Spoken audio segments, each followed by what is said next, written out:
Hey kids, do you like violence? Of course you do. Well, then you're gonna love Invincible. One of my all-time favorite comic books. I started reading this after a store I was working at got in a bunch of Walking Dead trade paperbacks when the show was announced, and I looked up his other work. It's probably the only comic book I can think of that I caught up while it was still being published so that I could finish it off with the floppies. There are some arcs that aren't the best, and some things happen with characters that absolutely infuriate me, but my god, do I love the journey. And here we are, years later, after rumors of a movie and a different TV series with the official animated Invincible show on Amazon Prime. And I was worried that it being animated was gonna hurt it in some way, that people weren't gonna take it seriously or not wanna watch it, and I was very happy to be wrong. But before we hop in, I think I'm actually gonna start using my TikTok. I have a bunch of little skits that I always think about doing, and sometimes I just throw them on like Twitter or Instagram, so like why not put them on TikTok? And people are constantly sending me Twilight TikTok, so I'm sure that there's ways that I can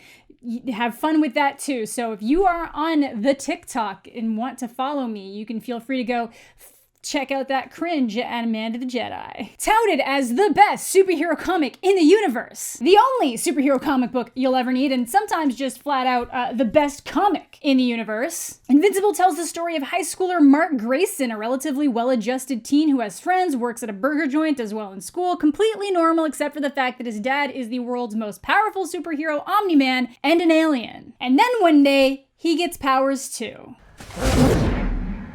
It's about time. Now, a lot of this is going to feel really familiar. Sometimes Kirkman's going to steer so hard into certain tropes that they feel fresh again. Some things are going to parallel other superheroes, subvert a lot of those tropes that we all know, and do some things that you probably aren't going to expect. It's a story that through all the brutality, trope deconstruction, and violence still remains hopeful. For those familiar with the comics who haven't checked out the show yet, I can assure you that they do it justice and they fully commit to the carnage. I get that for some people, a lot of these story points are going to feel tired, but when you realize that Kirkman started writing this in 2003, a lot of those things that have made stuff in the genre feel tired haven't started yet, but I realize that doesn't matter if it's a show that's just coming out now, but I'm just saying. At the time, it was still largely fresh. And the show does a really faithful job. It does switch some things around, gives us added scenes to establish the story in the intro, so some things that happen later have even more impact. I know when they announced it was going to be an animated series, I was a little bit concerned that they weren't going to commit to what the story is, but oh no, they commit to the full brutality, making Ryan Ottley proud. And what I've always appreciated about this comic book is how well it juggled that coming of age aspect and the brutal reality of trying to be a superhero and having your ass handed to you. Suits get destroyed, blood ends up everywhere, and the baddies are demented.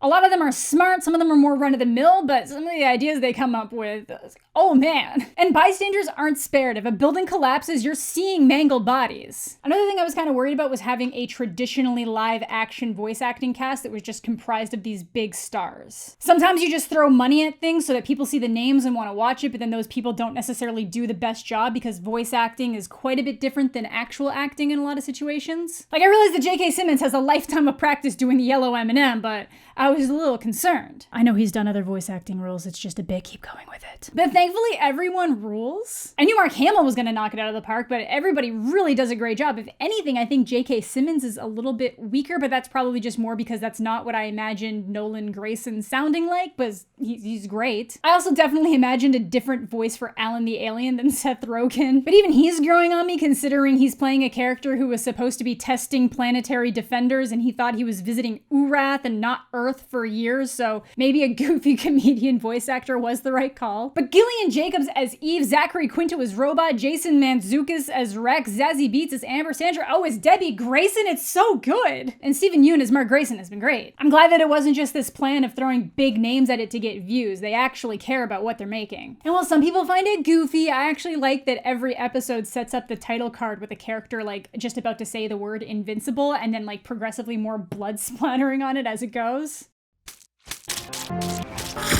I also like the connected intro stories that we get early on. Like there's this guard who gets attacked early on and then takes his son on a trip, and then like the burger joint garbage that Mark launches into the sky almost hits them. It's just like, it's little things like that that just make it a fun viewing experience. Now this first season essentially covers the first 13 issues with a handful of things from the next 13 issues added for a reworked timeline. But one thing I want to touch on before we get too far into this is that I saw some people commenting being like, we're supposed to believe that a guy that looks like this voiced by Stephen Yeun is a an unpopular nerd. But like, no, that was never the case. He's a regular kid. He has friends. He just happens to pick a fight with a bully early on in the series. So I'm just getting it out of the way that we're not supposed to see him as some kind of social pariah like Kick-Ass or resident nerd like Peter Parker. Overall, I'm a big fan of what they've done with this show. They even knocked it out of the park when it came to the music, but let's get into some of the details. AKA spoilers.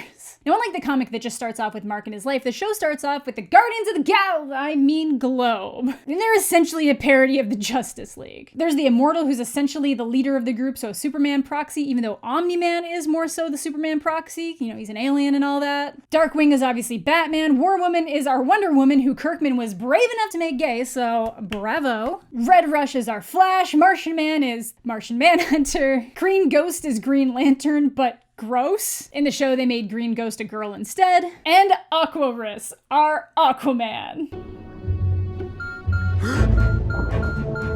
Finally! The Aquaman we deserve! All these characters are voiced by Walking Dead actors, which I thought was a nice touch as well. So they start things off with a fight against the Mauler twins, a pair of series regular villains that continuously clone themselves after one dies or gets killed off. Now, beyond establishing the Guardians, we meet Mark. Typical teen, sticks up to bullies, and unlike the comic, he actually gets his ass handed to him this first time, likely to establish that even without his powers, he's willing to stick up for people. In the comic, he sticks up for the kid after he gets his powers, and it's when the principal points out that he's a good kid, but he's not invincible, that he settles on the name. Which brings us to Amber. Fans of the comic will realize that Amber is significantly different in the show and her role is greatly expanded. And overall, I think that was a great choice. I love Zazie Beetz, so making Amber a black character to line up with that was great, and I think that the way that they expanded her character largely was really awesome. More badass women, please! No spoilers, but instead of Amber just being this kind of like fill-in character until something else comes along, she's fleshed out and has a real impact. Another thing the show does is establish that his best friend William is gay right from the get-go. It takes a hell of a lot longer for that to come out in the comic books. Do you get it? Come out.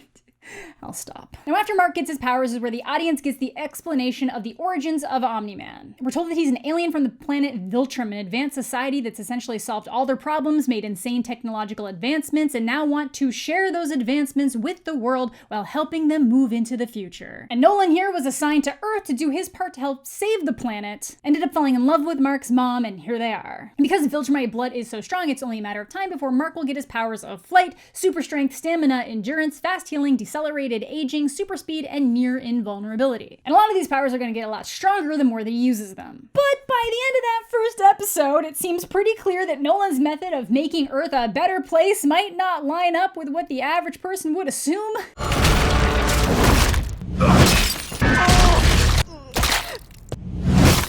Yeah. He lays the Guardians out. I was surprised that they hit this in the first episode because that is a massive commitment to make out the gate. No foreshadowing, no forlorn looks, just brutality. And they commit to it. Like, it's pretty brutal in the comic books, but it's not as brutal as it starts getting later on as the series progresses, but the show just goes all out. I know a lot of people are tired of the evil Superman trope, but honestly, it's so much more than that. There's a lot more nuance and a totally different aspect that's introduced because of Mark and his mom. The story's also going to develop a hell of a lot more from this point, and back in 2003, this wasn't really an overdone trope. Like, the first issue of The Boys didn't release until 2006, so it wasn't that done. Also, Omni-Man is a very different aspect of the flipped Superman than Homelander is. Now, a major change here is that they actually injured Nolan as well, to the point that he actually spends some time in the hospital. Whereas in the comic, he works through them like a kid stepping on an anthill. The world's greatest heroes combined were to match for one Viltrumite. Now, the upside to Nolan being bashed around too is that I guess it kind of gave him some plausible deniability, but it also would have like filled him with a bunch of evidence from all them that they should have been able to like collect while he was in the hospital, but it basically just made him look like he was the lucky survivor. Whereas in the comics, he just wasn't there. He's not actually part of the Guardians of the Globe, so it makes sense that he wouldn't be in their lair. So this is where we're introduced to the Global Defense Agency, a group led by Cecil Stedman that works to stop and prevent global level disasters while working with these superheroes. So they're obviously investigating how the world's top heroes could have been laid out so easily, which is where we meet Damian Darkblood.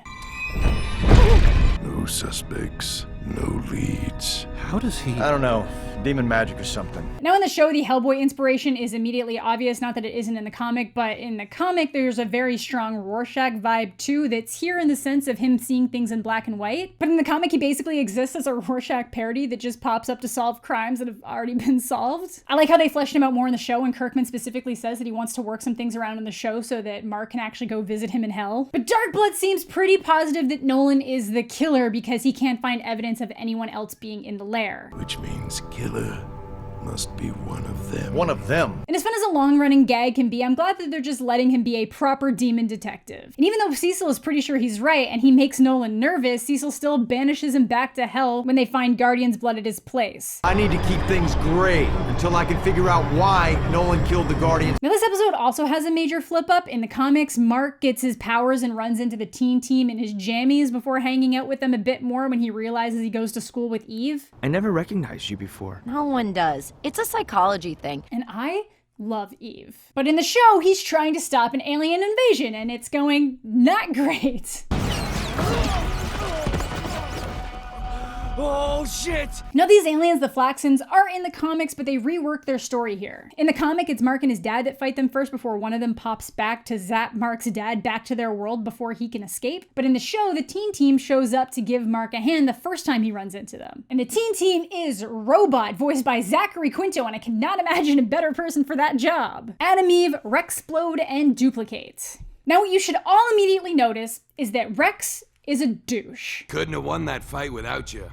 Oh, except we did. And Jason's voice acting really drives that home, but knowing that Eve has to put up with this because they're dating hurts my heart. But these aliens come back multiple times in this episode, but they quickly realize that they're rapidly aging, meaning that time works different where they're from. So they come back with ways to stop that from happening, which the team solves, and then they come back again a third time, and Omni-Man is not down to clown.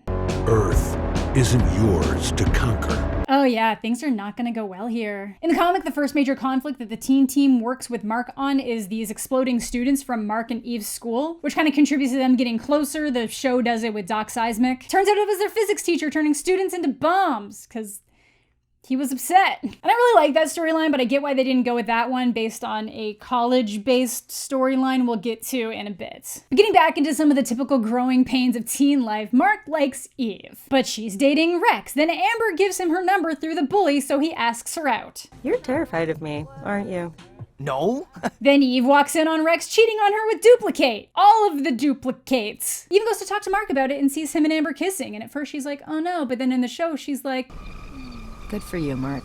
And Amber in the show is really cool for the most part. She puts up with a lot of Mark's bullshit of never being around, constantly being late, and she does a lot of work in her community to give back. She's presented as a genuinely good person who calls out BS when she sees it. Where it kind of becomes an issue is when she reveals that she's known that Mark has been a superhero basically the entire time. They do a college campus tour so that William can visit a guy he's been crushing on. In the comic, they do meet Rick, but again, no gay William yet. And Mark brings Amber to make up for all the times he's flaked. And it's going great until you start noticing all the missing student posters around campus. And this robot thing with a human mouth starts attacking people before launching itself at a spike on a statue. You know, in the comic book, this does happen and everyone's fine. It's like a minute-long affair where William realizes that Mark is invincible. But in the show, Amber gets super pissed at Mark for seemingly running away, which would have been a valid reason for her to be upset and something that actually happens in the comic books later on with Amber. There's a killer cyborg on the loose and he dipped. But when he does tell her he's invincible and she's just kind of like, I know that, Mark, I'm mad because you were lying, then like, why were you saying you were mad because he ran away? You knew what he did.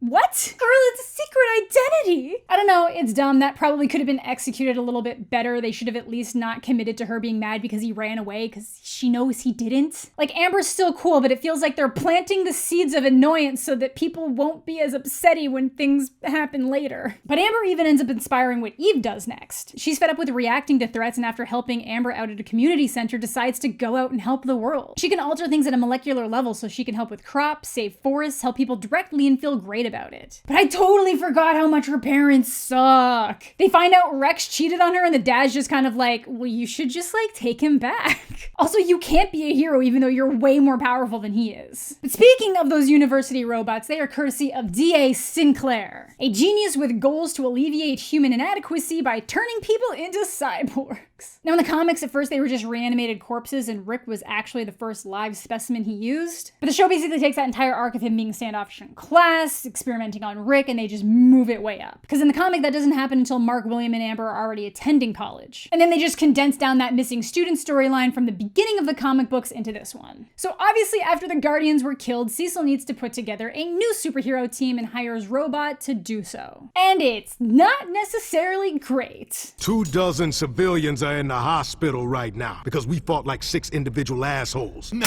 forget this. We did our best, and we won. Not sure why he thought it would be a good idea to have Rex to join, but here we are. Now the big addition here is Monster Girl, and she has the ability to turn into a monster, but every time she does it, she gets younger. Holy eggs, good god dang, that sucks. So while they're all struggling through learning teamwork, Mark's just learning to be the kind of hero that he wants to be while juggling his day-to-day responsibilities of school and life and girls. And he doesn't always do great. His grades are plummeting, he's bailing on friends, he messed up on Mars, leaving room for an invasion of a hostile species. He chose to try to work things out with Amber instead of going with William to try to find Rick, which would have prevented him from being turned into a science experiment. But his heart is in the right place. When a villain he messes up pretty early on in the comics and in the show comes by to ask for his help to get out of his debt to a bigger baddie, Mark actually helps him. And this all goes against his dad's wishes. Nolan thinks that all of this stuff, including the Mars mission, is just beneath him, that helping people in this way is beneath him, because he thinks it's beneath him too. Do something!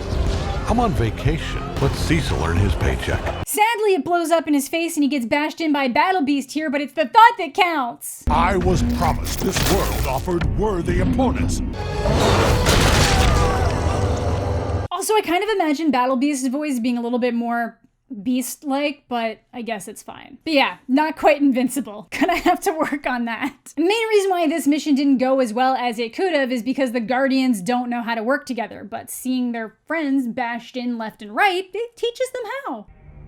You guys just messed up. Indeed. Mostly they're just lucky that Battle Beast found them to be beneath his efforts. There is no honor in killing insects. Now this is where it becomes apparent that Robot, always so cool, calm, collected, and well, robotic, has some heart. He goes to insane lengths to get Monster Girl back to full health because he has a crush. And does what any logical person with a crush would do. Steals Rex's DNA and releases the Mahler twins from prison so that they can make a younger clone version of him to transport his consciousness into, because he's this stunted human that has to live in a tank and uses robots to operate outside his body. And why did he pick Rex? Because I noticed Monster Girl found you interesting. So much to unpack here. Also, I understand why he wouldn't have Zachary Quinto's voice anymore, but I'm also just really upset that he doesn't have Zachary Quinto's voice anymore. I would have gladly accepted that inconsistency because that is a much better voice. You're ruining my childhood, and that's hard because it already sucked. And while all the superhero stuff is getting sorted, the show actually adds more for Debbie to do. For one, she has a job as a real estate agent, but after catching Darkblood searching around the house, she starts getting suspicious of Nolan as well. These suspicions only get worse when he starts acting progressively more unusual and at times cruel and callous, flat out insulting the loved ones of superheroes that died, and those superheroes that were supposed to be his friends. Hey, he could run fast, okay? It's not exactly one of your premier superpowers. It seems like he barely cares about humanity anymore and says that Mark shouldn't concern himself with the little guys. He's there for the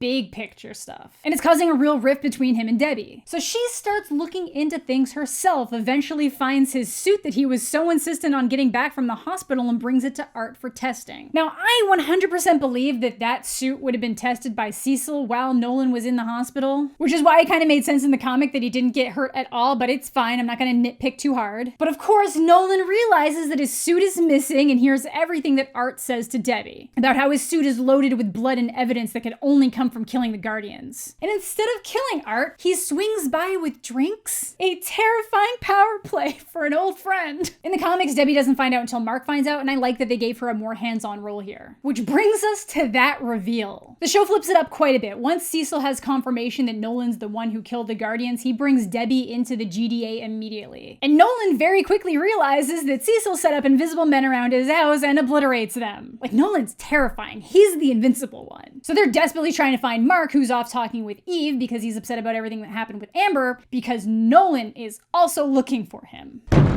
Where's Mark, William? And to try to stop Nolan from getting to Mark, they just throw everything they have at him. Satellite beams that just destroy all the wildlife beneath them, which spurs Eve into action, and Mark eventually follows along with her. Turns out they got D.A. Sinclair to make a bunch of these Reanimen, but with cadavers, and they throw those at him too. And it kind of works for a bit.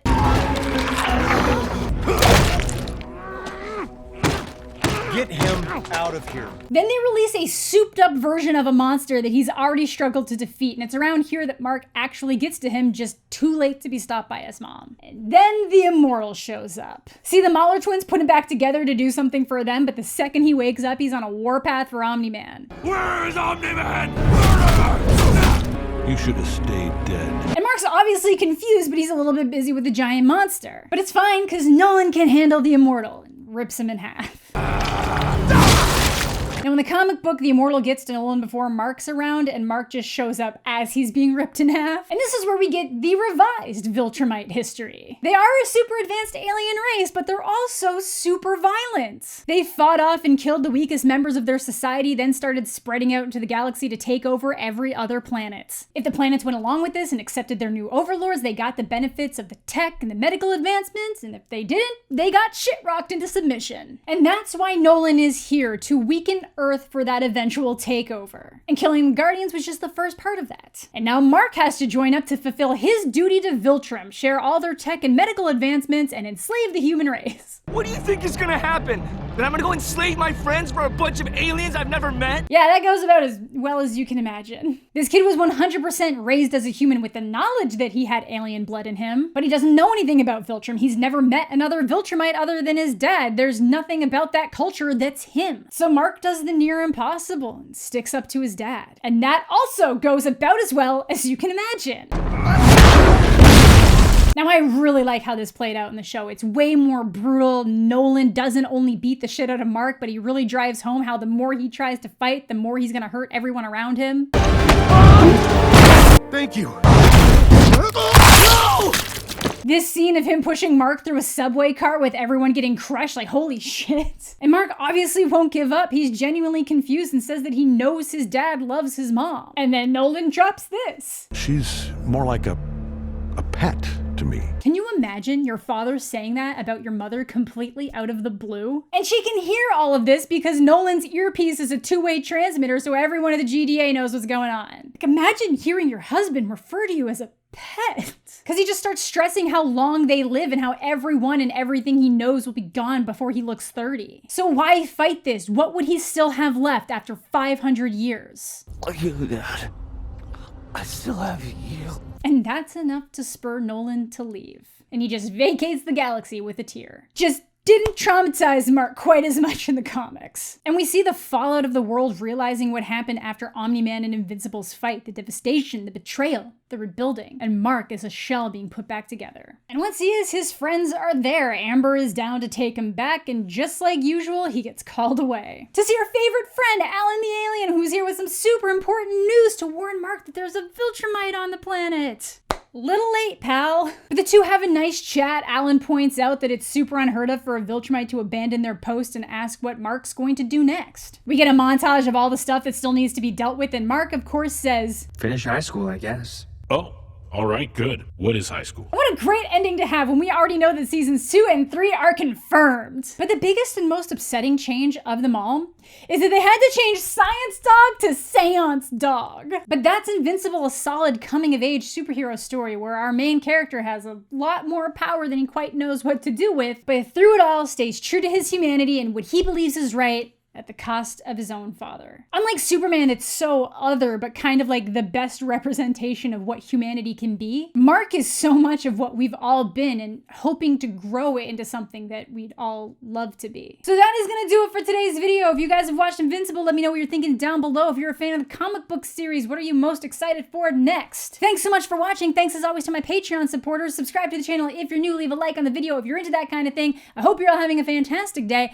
I'm mostly okay, and we'll catch you all later. Like, things are gonna get brutal and really bad. And there's an entire section of this story that I'm just really scared of the discourse around. Yeah.